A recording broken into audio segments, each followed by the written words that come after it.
Litigation land ನ ತಗೋಬಾರ್ದು ಅನ್ನೋದನ್ನ ಕೇಳಿರ್ತೀರಿ.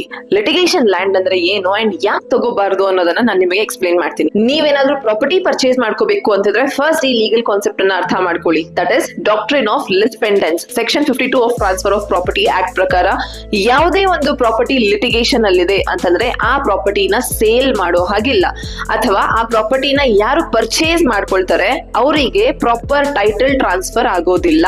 ಯಾಕಂತಂದ್ರೆ ಒಂದು ಸಿಂಪಲ್ ಎಕ್ಸಾಂಪಲ್ ಅಲ್ಲಿ ಅರ್ಥ ಮಾಡ್ಕೊಳ್ಳಿ. ಒಂದು ಪ್ರಾಪರ್ಟಿ ಮೇಲೆ ಡಿಸ್ಪ್ಯೂಟ್ ನಡೀತಿದೆ ಅಂತಂದ್ರೆ ಒಂದು ಪ್ರಾಪರ್ಟಿ ಡಿಸ್ಪ್ಯೂಟ್ ಅಲ್ಲಿದೆ ಸುರೇಶ್ ಮತ್ತೆ ರಮೇಶ್ ನ ನಡುವೆ. ಈ ಡ್ಯೂರೇಷನ್ ಅಲ್ಲಿ ಸುರೇಶ್ ಆ ಪ್ರಾಪರ್ಟಿನ ಥರ್ಡ್ ಪಾರ್ಟಿಗೆ ಸೇಲ್ ಔಟ್ ಮಾಡ್ತಾರೆ ಅಂಡ್ ನೀವು ಅದಕ್ಕೆ ಕ್ಯಾಶ್ ಕೊಟ್ಟು ಅಥವಾ ಯಾವುದೇ ರೀತಿ ಆ ಪ್ರಾಪರ್ಟಿ ಪರ್ಚೇಸ್ ಮಾಡ್ಕೊಳ್ತೀರಿ. ನಿಮಗೆ ಅನ್ಸುತ್ತೆ ದಟ್ ನೀವು ಎಲ್ಲ ಚೆಕ್ ಮಾಡಿಸ್ಕೊಂಡಿದೀರಿ ಅಂಡ್ ಪ್ರಾಪರ್ಟಿ ಪ್ರಾಪರ್ ಆಗಿದೆ, ನೀವು ಪರ್ಚೇಸ್ ಮಾಡ್ಕೊಂಡಿದ್ರಿ, ನೀವು ಓನರ್ ಅಂತ. ಬಟ್ ಈ ಕೇಸ್ ಅಲ್ಲಿ ಡಿಸೈಡ್ ಆಗುತ್ತೆ ಈ ಪ್ರಾಪರ್ಟಿ ರಮೇಶ್ಗೆ ಸೇರಿದೆ ಅಂತ. ಸುರೇಶ್ ಓನರೇ ಅಲ್ಲ ಅಂಡ್ ಸುರೇಶ್ ಓನರೇ ಅಲ್ಲ ಅಂತಂದಾಗ ಸುರೇಶ್ ನಿಮಗೆ ಮಾರೋದಕ್ಕೆ ಬರೋದಿಲ್ಲ. ಈಗೇನಾಯ್ತು, ನೀವು ಹಾಕಿರುವಂತ ಅಷ್ಟು ದುಡ್ಡು ವೇಸ್ಟ್ ಆಯ್ತು, ಪ್ರಾಪರ್ಟಿನೂ ಸಹ ನಿಮಗೆ ಸೇರೋದಿಲ್ಲ. ಸೊ ಈ ರೀತಿ ಪ್ರಾಬ್ಲಮ್ಸ್, ಯಾವುದೇ ಒಂದು ಸೂಟ್ ಅಥವಾ ಯಾವುದೇ ಒಂದು ಕೇಸ್ ಪೆಂಡಿಂಗ್ ಇದೆ ಯಾವುದೇ ಜಮೀನಿನ ಮೇಲೆ ಅಂತಂದ್ರೆ ಆ ಜಮೀನ್ ಮಾರಾಟಕ್ಕೆ ಸರಿ ಅಲ್ಲ.